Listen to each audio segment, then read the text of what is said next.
Durante uma grande campanha na cidade de Oakland, na Califórnia, em 1922, Aimee Semple McPherson foi inspirada a chamar sua mensagem de quadrangular, através de uma pregação sobre a visão do profeta Ezequiel dos 4 querubins com 4 rostos que simbolizavam o quádruplo ministério de Jesus Cristo: o Salvador, o Batizador com o Espírito Santo, o grande médico e o rei que há de voltar para arrebatar a sua igreja.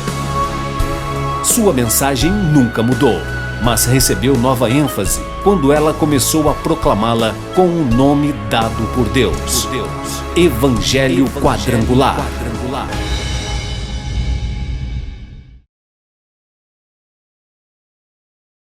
Na carta aos Colossenses, capítulo 2, versículo 8, o apóstolo Paulo escreve: tende cuidado para que ninguém vos faça presa sua por meio de filosofias e vãs sutilezas, segundo a tradição dos homens, segundo os rudimentos do mundo e não segundo Cristo.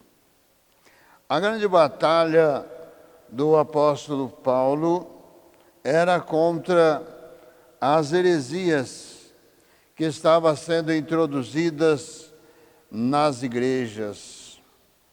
Nesta carta, à igreja de Colossos, o apóstolo Paulo expressa a sua preocupação com a heresia que estava adentrando na igreja de Colossos. Epáfras, fundador provável dessa igreja, e provavelmente o apóstolo Paulo não esteve nesta igreja, mas levou-lhe uma informação a respeito do que estava acontecendo ali no seio daquela igreja, em que os mestres, filósofos, pagãos, cristãos pagãos. É interessante esta frase, né? Cristãos pagãos. O que seria isto? Seria aqueles que se identificam como mensageiro de Cristo, mas na prática são opositores ao Evangelho de Cristo. Porque o Evangelho de Cristo não tem nada a ser acrescentado. É por isso que este programa, ele tem um compromisso: levar a todos aqueles que nos assistem e também nos divulgam pelas redes sociais estas nossas mensagens, estão colaborando para levarmos uma verdade de Cristo para os corações.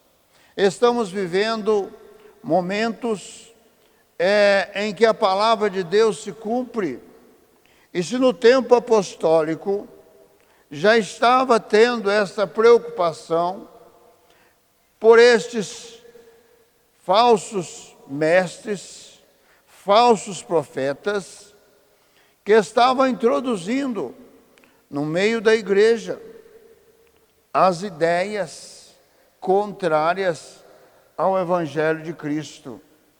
E quando o apóstolo recebe, por parte de Epáfras, essas informações, ele escreve então a esta igreja uma advertência acerca das falsas doutrinas.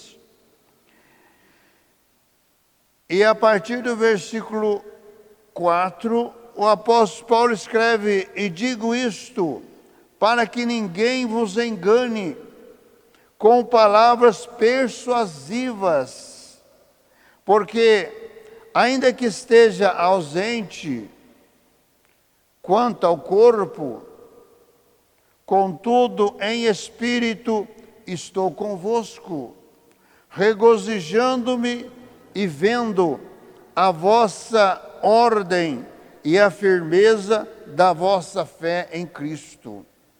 Então, a nossa fé em Cristo precisa estar nesta firmeza, nesta certeza, nesta garantia, nesta convicção de que somos salvos pelo poder do nome glorioso do Senhor Jesus Cristo, pela obra que Cristo realizou lá na cruz do Calvário. Não foi uma obra coletiva, foi uma obra pessoal, para todos quantos, ouvindo a mensagem do Evangelho, passam a crer e passam a aceitar esta obra que Cristo realizou como sendo no seu lugar. E aceitando a Cristo como Senhor da sua vida, Salvador da sua alma, pela obra do Espírito Santo de Deus, passam a fazer uma caminhada de fé, mas uma caminhada dentro dos preceitos da palavra de Deus. Aquilo que os apóstolos pregaram foi o que Cristo ensinou a eles. O apóstolo Paulo, ele declara que após seu encontro com Cristo, ele permaneceu por cerca de 3 anos no deserto da Arábia. E ali o próprio Cristo o instruiu a respeito da sua obra. E é por isso que o apóstolo Paulo tem uma forte contestação contra as heresias, porque ele, sendo um ex-fariseu, conhecedor profundo da lei dos profetas, agora de conhecimento da graça de Deus que se manifestou em Cristo para a salvação de todo aquele que nele crê, então a batalha é contra aqueles que distorcem a palavra, o Evangelho. É aqueles que diz Jesus que vestidos de ovelhas, mas por dentro são lobos devoradores.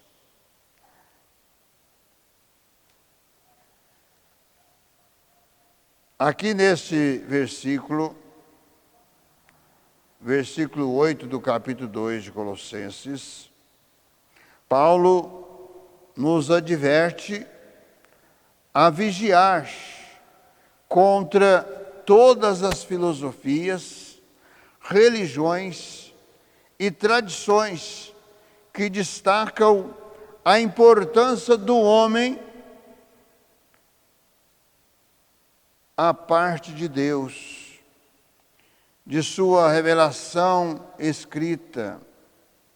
Hoje, uma das maiores ameaças teológicas contra o cristianismo bíblico é o humanismo secular, que se tornou a filosofia de base e a religião aceita em quase toda a educação secular, e é o ponto de vista aprovado na maior parte do meio de comunicação e diversão no mundo inteiro.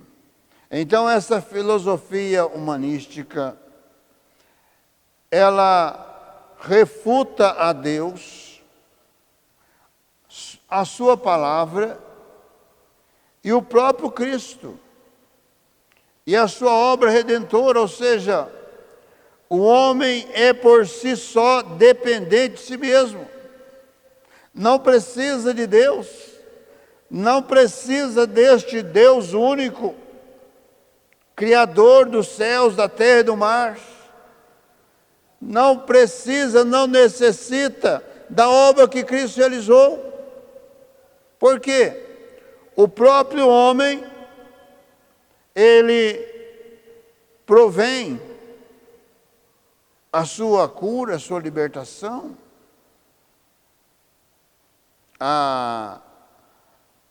A doutrina da ciência cristã, por exemplo, que inspiraram muitos, essa doutrina não permite que os seus membros procurem um médico. É uma doutrina que ensina que pela mente, pela força da mente, as pessoas recebem a sua cura, recebem a sua libertação. Ou seja, a fé em Cristo ficou de lado. É por isso que um grande pregador dos Estados Unidos, já falecido, Kenneth Hagin, com muitos livros já escritos, também se baseou, se fundamentou nesta teologia da ciência cristã. E também no Brasil, essa doutrina da determinação, olha, você determina a sua cura, como se Deus fosse obrigado a fazer alguma coisa. A doutrina da determinação é como se o empregado dissesse ao patrão o que ele tem que fazer. A palavra de Deus nos ensina e mostra que nós somos servos do Deus Altíssimo. Nós somos servos para servir ao Deus vivo, ao Deus Criador, mas para servir este Deus, nós precisamos aceitar, receber a Cristo como Senhor da nossa vida, Salvador das almas. As heresias, elas trazem no seu bojo também o Jesus, trazem Deus, mas distorcem a palavra, distorcem o Evangelho. Nós temos exemplos de heresias nas igrejas. E desde os tempos apostólicos, a igreja refuta muitas heresias. Uma heresia é o que a Bíblia chama de doutrina falsa. Em 1 Timóteo, capítulo 1, versículo 3, o apóstolo Paulo escreve como te roguei, quando parti para a Macedônia, que ficasse em Éfeso, para advertires alguns que não ensinem outra doutrina. Ou seja, qualquer doutrina que é ensinada diferentemente da de Cristo se torna uma doutrina falsa ou uma heresia. Uma heresia é um ensinamento errado que é contrário à verdade da Bíblia. Ah, mas estão usando a Bíblia sem nenhum problema. Satanás também, quando tentou a Jesus no deserto, capítulo 4 do Evangelho de Mateus, usou a palavra, porque Satanás sabe que a palavra de Deus é a maior autoridade que existe na terra. O que Satanás queria de Jesus nessa tentação? Que Jesus tão somente o adorasse. E o que foi lhe oferecido? Todos os reinos da terra. E alguém pergunta e indaga, como que Satanás poderia oferecer a Jesus todos os reinos da terra?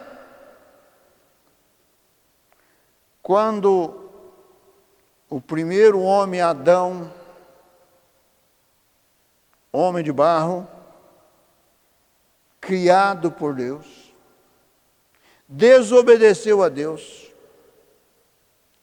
transgrediu a palavra de Deus, tudo que estava nas suas mãos foi para as mãos de Satanás, porque naquele momento Adão deixou de obedecer a Deus e obedeceu a Satanás.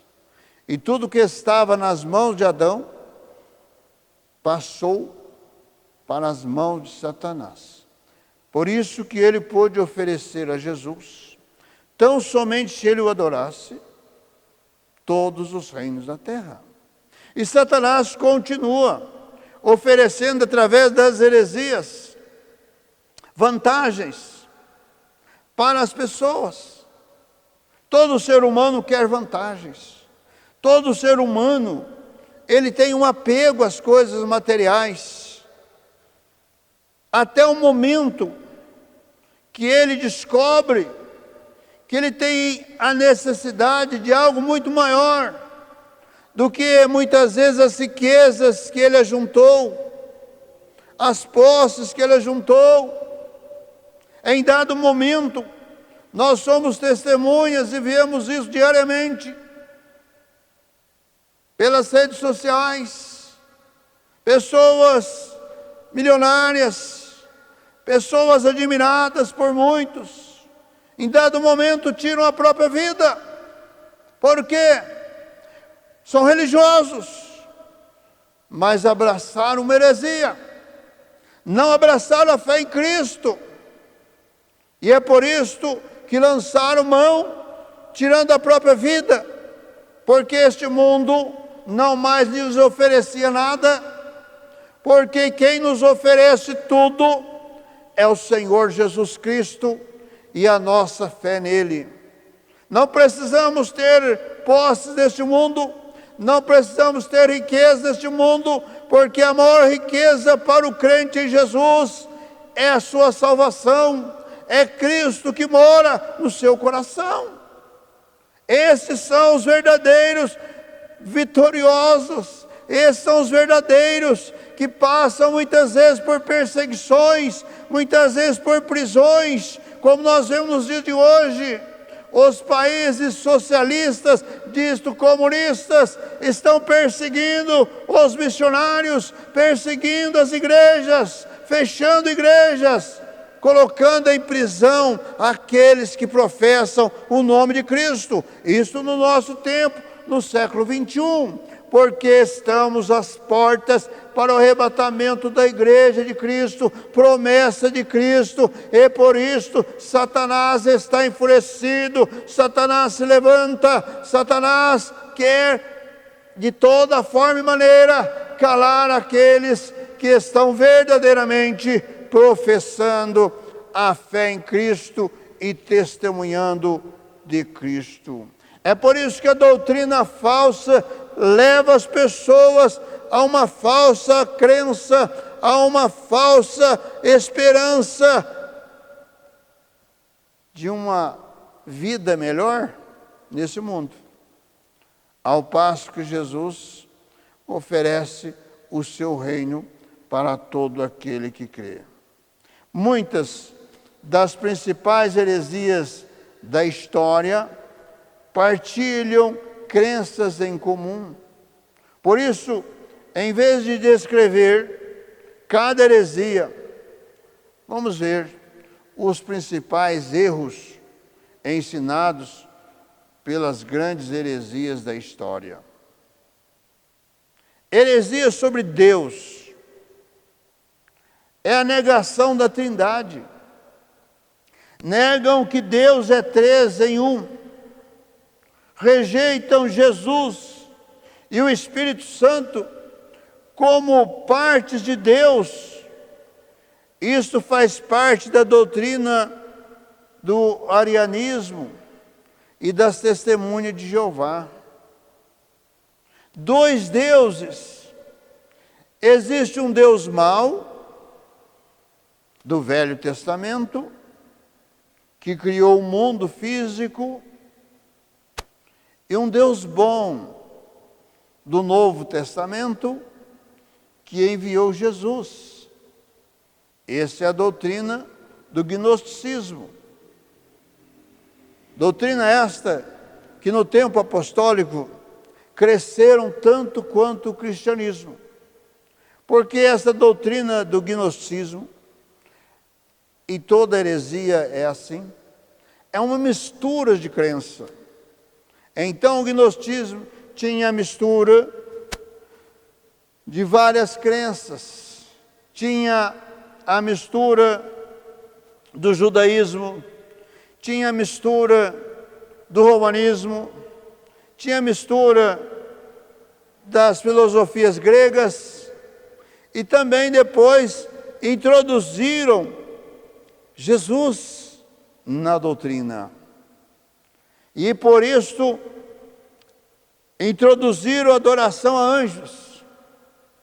Então, os anjos queriam prover um lugar melhor para aqueles que faziam parte desta crença gnóstica, que até nos dias de hoje estão aí em outras nomenclaturas, mas a prática é a mesma. E na concepção gnóstica, que significa conhecimento, Jesus era o anjo maior. Então, por isso, muitos cristãos da época se voltaram para o gnosticismo, porque lá tinha também o Jesus. Assim, nos dias de hoje também, muitos estão nos movimentos heréticos, porque lá tem um Jesus que lhes oferece aquilo que o Evangelho não oferece, aquilo que a Palavra de Deus não oferece, aquilo que Cristo não oferece. A Bíblia ensina que existe apenas um Deus, que criou tudo que existe, conforme profetiza Isaías capítulo 40, versículo 28, Deus tem três partes: o Pai, o Filho e o Espírito Santo.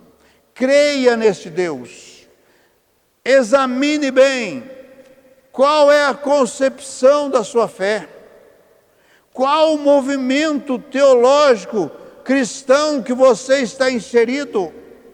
Você tem a certeza, a garantia de que Cristo é o Senhor da sua vida, é o Salvador da sua alma? Você está trabalhando pelo prol do Evangelho de Cristo, ou você está trabalhando pelo líder ao qual você admira, que talvez esteja levando você para perder a sua salvação? Creia no Senhor Jesus Cristo, creia na palavra de Deus, tal como ela é, sem inserir absolutamente nada, e você terá as verdades do Evangelho no seu coração, e você terá a promessa da vida eterna que há em Cristo Jesus. Feche os seus olhos, forme comigo a cadeia da prece poderosa. Senhor Jesus, de todo poder, Senhor, de toda graça, juntamente ao Senhor com estas vidas que me assistem, Senhor, nessa hora, ó Deus, crendo nessa Tua palavra, ó Deus, aqueles que estão, Senhor, revendo as suas crenças, para saber, Senhor, se estão de conformidade o Teu Evangelho, de conformidade, Senhor, as Tuas promessas.